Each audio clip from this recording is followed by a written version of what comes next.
My name is Martin Kemp, and what we have done is this is not a survey or a lecture about Stephanie's work. We've met 3 times, I think, maybe 4 times, and discussed things of common interest, including, as you will see, artists like Vermeer, which are perhaps not 100% obvious when you look at the works upstairs. So it's a kind of dialogue in which Stephanie's work is the focus. A few things I've thrown in.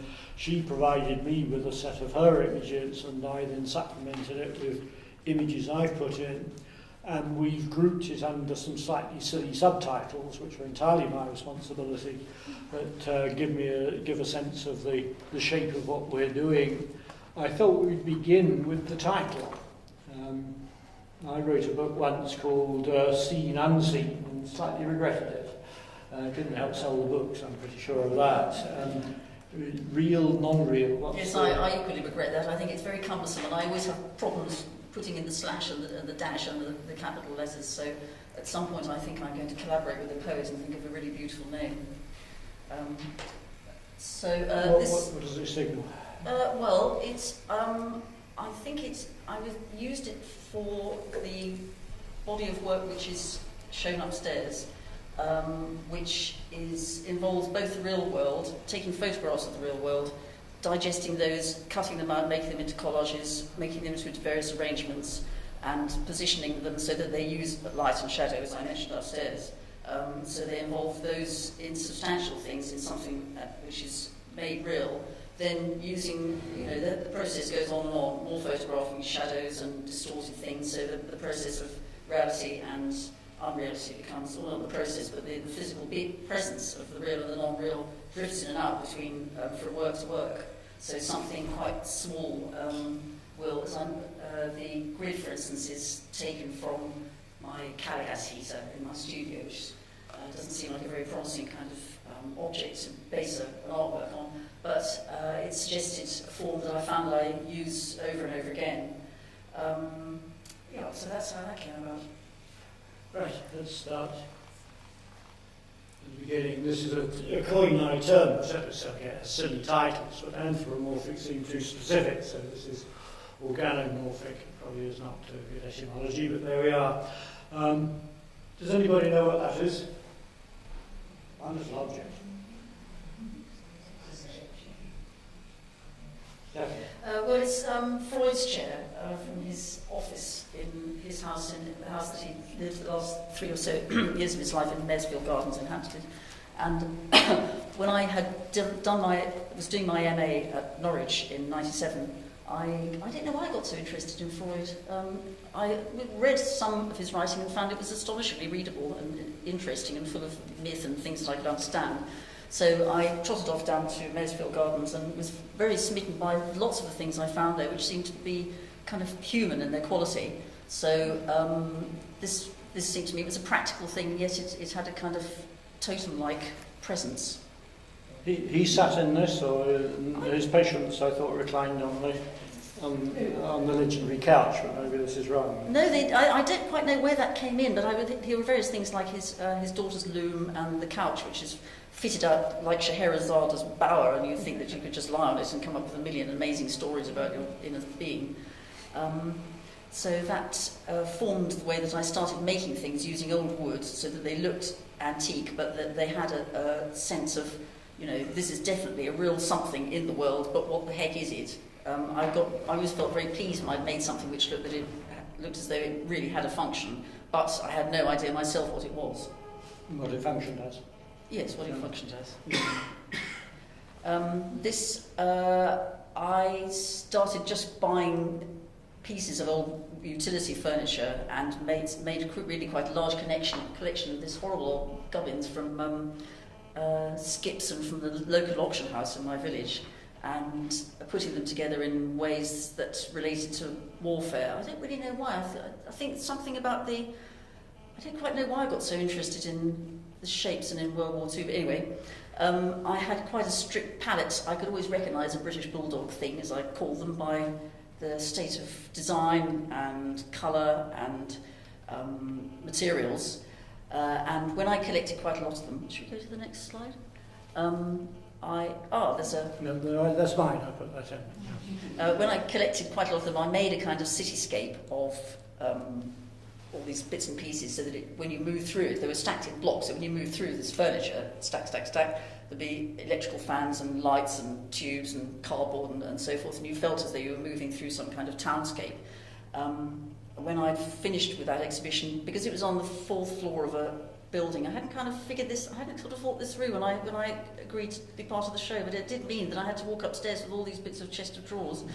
And since I couldn't face taking them down again, I don't know if other people find this, but when you think of an idea, I don't ever work towards an idea. The idea just goes, and it's sort of fully formed, and I really can do almost nothing to change it. So I suddenly had this idea of making them into separate units and putting wheels on them and playing British Bulldog, which I'd always loved playing in playgrounds. And I suppose... What's British Bulldog? I missed out on this. You didn't. I did. I'm a very deprived child.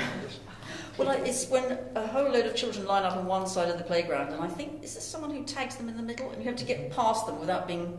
God, it's a pretty hazy memory, but basically it's about collision, children colliding in a playground, smash, knees cut, tears, all the rest of it. Anyway, so I set this up in a gallery and with things on each side, and I think somebody gave a signal, and there was this kind of mayhem of bits of chair flying everywhere, and everyone laughing hysterically, and then somehow I got myself in the position of having to not only this debris to take down 4 floors, but trying to reassemble it into some condition where I couldn't, it was just rubbish. Anyway, so I continued over the next few years collecting this massive stuff. Should we go on to your hydrant? Yeah. Well, yeah, one of the things that fascinates me about this, and I think we all do it, don't we, is we turn these things which look nothing like a dog or anything in particular into something, and we sort of animate it and give it some sense of... It has personality. It has personality, yes. Yeah, I mean, it's daft in a way to talk about a chair with scissors and a tube and a bit of strapping as a personality, but it does. Yeah. Now, I've always thought these American fire hydrants are just wonderful. They sit there like people, they look a little bit like firemen in a way. They've got their helmets on and so on. And I think it's one of the very peculiar things that human beings do. I suspect animals don't do that so much. They see things as they are, which is a basic, rather efficient thing to do. It's not an efficient thing to do, to see that as something other than it is, but it's one of the great imaginative qualities that the human mind has. One of the things I've been thinking of doing is, when I'm asked to give a silly lecture somewhere, is to do about something about the physiognomics of cars.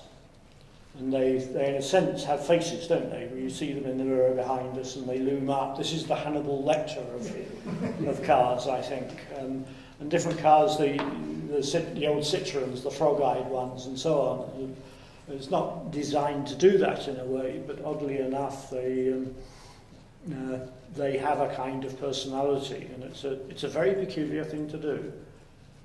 Does everybody do that?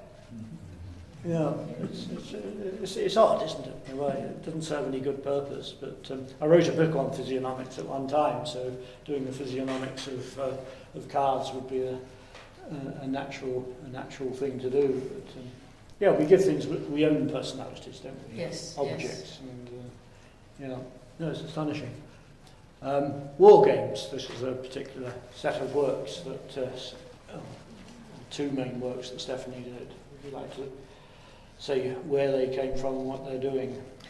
Well, this again is the collection of World War II bits and pieces, which, well, it was really more than bits and pieces. It was taking over my whole studio, and every outing that I made, I seemed to be able to pass by some skip or junk shop where I would acquire more and more bits of old saucepan and camera and biscuit tins. And I put in for Arts Council funding to make this into a proper formal performance, which went into a live art festival in Rich Angles with Laura Godfrey Isaacs, who I think has just left art to become a midwife, strangely enough.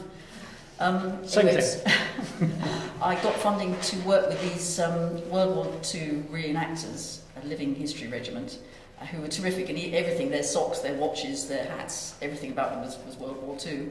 And on a very rainy day, I laid down, in this festival, I put down this board as a kind of court which quickly got sodden, and we ran through various games. There was the old-fashioned classic bulldog. There was the one at the bottom right is the thing set up. There was a single combat. The woman with the red hat was the only one who had boots with a hobnail in them, so she pushed everybody off the board. Then I think the next picture is of a very miserable looking Justin, who was the leader of the group. The culmination was a siege where everything was piled into this kind of city shape again, and I'd covered various balls with rubber bands, as one's grandmother used to do. Her scramble drawers in our house were full of collections of rubber bands. Anyway, so I just mocked up a load of these and left them in a bucket, and the rest of the reenactors pelted Justin with the balls until he ran off. Rather tragic. Something that I've always liked to do is using a black outline. Here I use just black rubber straps, which I cut up to keep the whole thing in place, but also it gives them a sort of visual definition, and that's always seemed to me to give it a cartoonish edge, a sort of black and white cartoon. Can I ask about the other senses in this? I mean, these, to me, looking at them, they have a kind of smell and a sound, and there's a whole ambience created of that.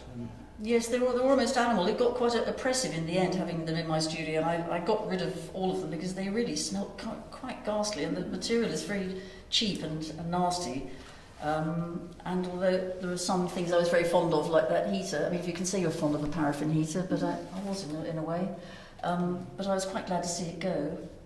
Something else I'm interested in is the way in which functional objects, which are designed, they're not high design things, they're actually functional things. The way after 10 years they're absolutely of their period, and after 50 years even more so, and this would apply to scientific instruments like a microscope.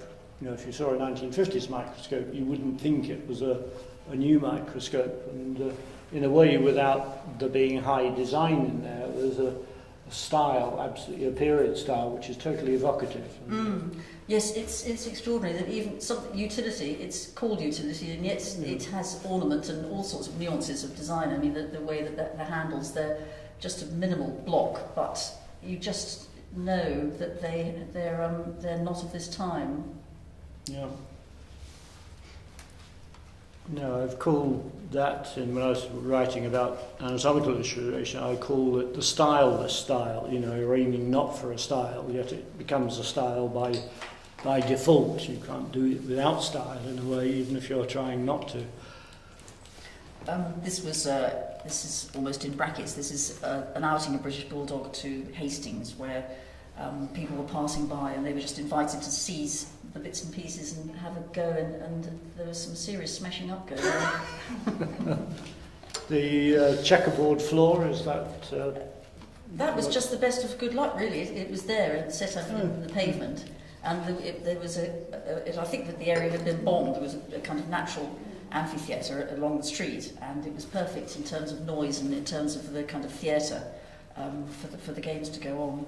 Is the metaphor there one of chess, or is it Vermeer tiled floors? It was accidental. I suppose I could say that it was Vermeer and chess, but it wasn't really. That was sheer good luck. Yeah, no, an art historian coming along could draw all sorts of fancy conclusions, which we're trained to do, and they could all be wrong.